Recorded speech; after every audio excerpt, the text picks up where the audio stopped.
Hello বন্ধুরা, চলো আজকে তোমাদের সাথে আবার একটা নতুন নেল আর্ট শেয়ার করছি।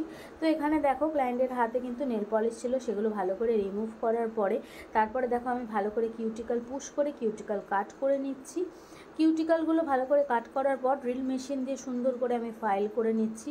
করার পর কিন্তু রিমুভ ভালো করে করতে হবে যাতে ডাস্ট আউট হয় ভালো করে, কারণ ডাস্ট থেকে গেলে কিন্তু পরে এগুলো থেকে বাবলস তৈরি হবে এবং নেল কিন্তু উঠে যাওয়ার সম্ভাবনা থাকে। তারপরে দেখো এখানে টিপসগুলো আমি শেপ অনুযায়ী কেটে নিচ্ছি।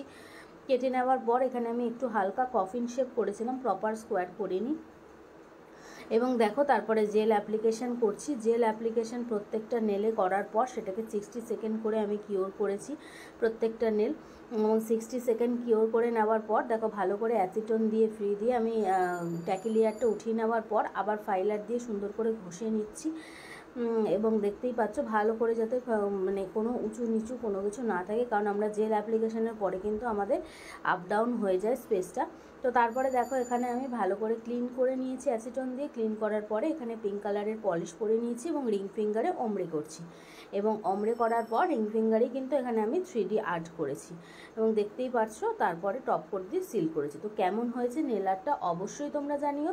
যদি ভালো লেগে থাকে অবশ্যই কিন্তু তোমরা একটা লাইক কমেন্ট করে দিও।